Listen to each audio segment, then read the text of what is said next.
Hello everyone and welcome to vision institute. और आज world affairs का टॉपिक जो है वो काफ़ी इंटरेस्टिंग रहने वाला है हमारा। टॉपिक आपके सामने यहाँ गार्जियन का आर्टिकल आपके सामने, BBC offices in India raided by tax officials, जो कि मोदी जी की डॉक्यूमेंट्री फॉल आउट के बाद कहीं ना कहीं रेस में आए हैं। तो जो भी इनकी ऑफिसेस मुंबई और दिल्ली में लोकेटेड है, वहाँ पे इनकम टैक्स के द्वारा रेड्स करे गए हैं कंडक्ट, जो कि लगातार आज थर्ड डे है और आज जो है वो बंद करा गया है। तो पिछले 3 दिनों से जो है वो IT रेड्स चालू थे।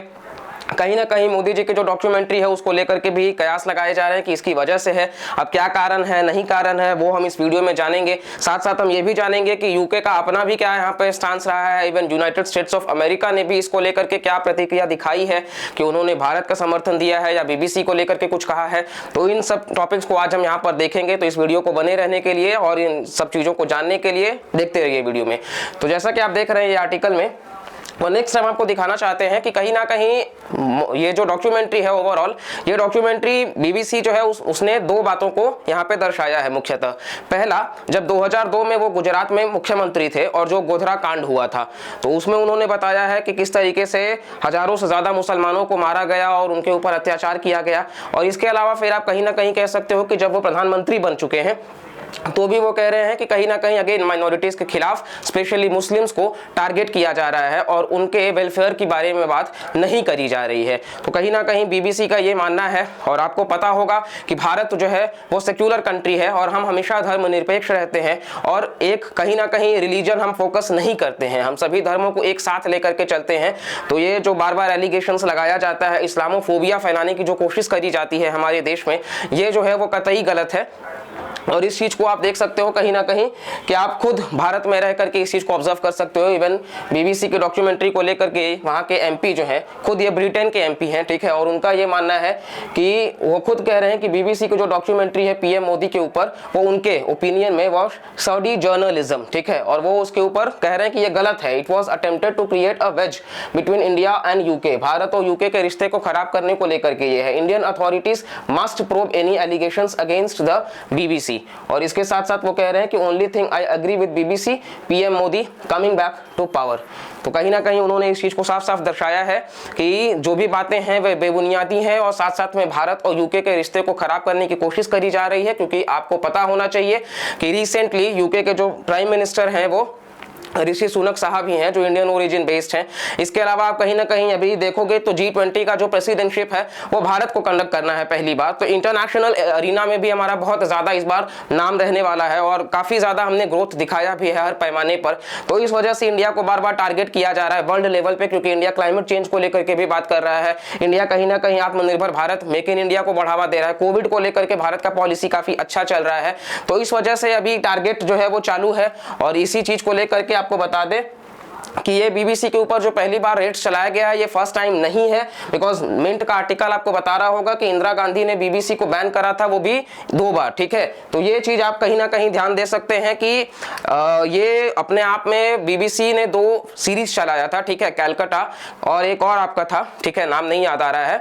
तो ये दोनों में बेसिकली उन्होंने किस तरीके से पोर्ट्रे कर दिया था कलकत्ता के पॉवर्टी को, और इतना ज्यादा मतलब दिखा दिया था कि जो भी चीजें हमारे यहाँ नहीं भी एग्जिस्ट करती हैं उसको भी बढ़ा चढ़ा करके बताने लग गए थे वो। तो इस वजह से उन्होंने तो सीधा बैन कर दिया था, बाद में चीजों को नॉर्मल करने की बात करी गई। खैर अभी हमारे यहाँ बैन की तो बात नहीं हो रही है। हाँ, कई पिटिशनर्स का मानना था, खैर सुप्रीम कोर्ट ऑफ इंडिया ने रिजेक्ट कर दिया कि हम बैन तो नहीं कर रहे हैं बीबीसी को। लेकिन हाँ, जिस तरीके से हमारे प्राइम मिनिस्टर के खिलाफ वो क्वेश्चंस रेज कर रहे हैं, बिल्कुल इस चीज को लेकर के उनको वो चीज ठोस होना चाहिए कोई भी चीज, और उसके बाद उस चीज की बात करी जानी चाहिए। आप देख सकते हो सुभाष चंद्र बोस जी का अपना क्या मानना था कि उन्होंने एक समय में बीबीसी को कहा था the bluff and bluster corporation. Bluff झूठ बोलने का और ब्लस्टर करने का ये कॉर्पोरेशन बना हुआ है। तो ये कोई मतलब हमारे जैसे आम इंसान तो है नहीं, ये अपने आप में नेताजी सुभाष चंद्र बोस, इनका अपना रिमार्केबल काम रहा है। अगर ये इंसान का भी ये सोच है तो जाहिर सी बात है कुछ पुख्ता होगा इस चीज में, ठीक है। अब वो पुख्ता भी हम आगे आपको दिखाते चलेंगे, बस वीडियो तक बने रहिए। और ये कुछ हम आपको बस टर्म्स हैं कि इनकम टैक्स का जो सर्वे है और जो रेड है उसको लेकर के क्या डिफरेंस है। खैर बहुत ज़्यादा इसको पढ़ने की तो ज़रूरत नहीं है।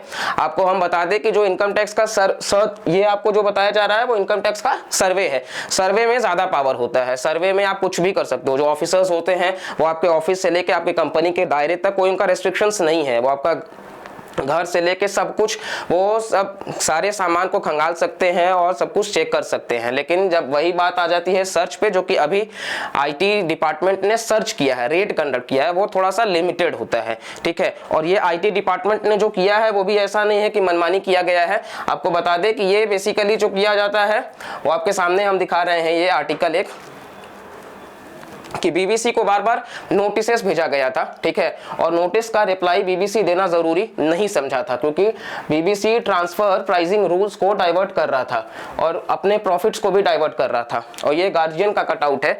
तो ये आपको बता रहा होगा कि कहीं ना कहीं मतलब बीबीसी उस चीज को वो नजरअंदाज खुद भी कर रहे थे। अब ये ट्रांसफर प्राइसिंग रूल्स क्या है ये अभी हम देखेंगे, लेकिन ये एकदम से नहीं किया गया है।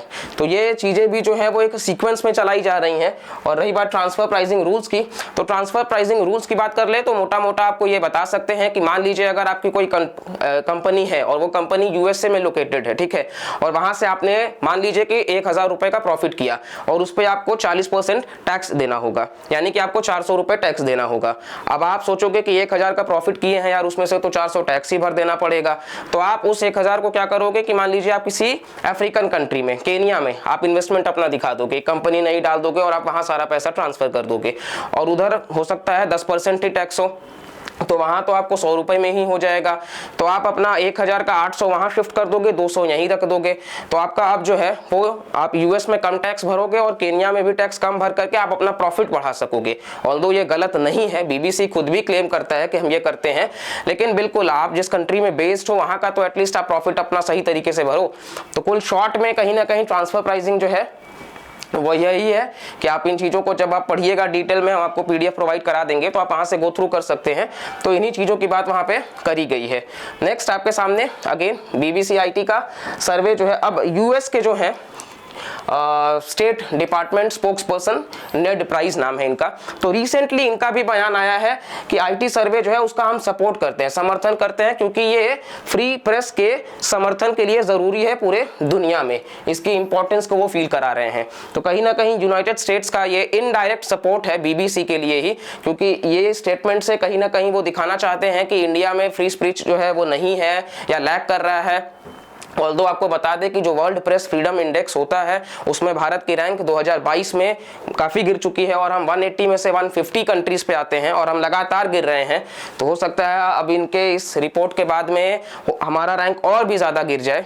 तो कहीं ना कहीं ये चिंता का विषय है, हमें अपने प्रेस पे काम करना चाहिए। Freedom of speech and expression article 19 के तहत है भारतीय संविधान में सुरक्षित, तो उस चीज़ को भी लेकर के बात करना चाहिए।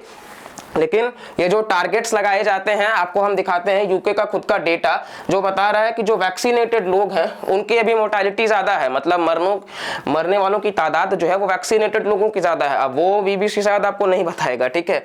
आप देख सकते हैं किस तरीके से 26% डेटा जो है वो वर्स्ट है जो लोग ऑलरेडी वैक्सीनेटेड हैं। तो ये आपके सामने नज़र आ रहा होगा डेटा, और ये आप सोर्स भी देख सकते हो। आपको हम सोर्स दिखा दें, वरना आप लोग कहोगे यहाँ पे जितने भी लोग हो। आप देखो सोर्स जो है UK office of national statistics, ठीक है, डेथ्स बाय वैक्सीनेशन स्टेटस। तो ऐसा कुछ नहीं कि रैंडम कुछ भी ला करके लगा दिया गया है, ऑथेंटिक है और आप इस चीज को जाकर के क्रॉस चेक भी कर सकते हो। और जो भी यहाँ पे वीडियो में डिस्कस किया गया है, ये किसी भी पार्टी को लेकर के हम कंजर्व नहीं करना चाहते हैं, ना ही हमारा किसी लीडर को बचाने की मंशा है। ये हम as a nation, as a country, हम बस इतना कहना चाहते हैं कि हमारे अपने देश में काफ़ी कुछ है खुशहाल रहने के लिए, पीसफुल मेंटेन रखने के लिए, स्टेबिलिटी मेंटेन रखने के लिए। हमें ऐसे लोगों को आकर के मतलब इन सब बातों को लेकर के कहीं ना कहीं कम्युनलिज्म फैलाने की ज़रूरत नहीं है, और हमें एक साथ रह करके ही इस देश को आगे बढ़ाना है और अपने देश को आगे लेकर के जाना है। और इसी एंड के साथ में हम वीडियो को एंड करते हैं। फर्दर इससे रिलेटेड कुछ कंटेंट आपको मिलेगा तो जरूर आप तक लेकर के आएंगे। वीडियो देखने के लिए thank you, bye bye and Jai Hind.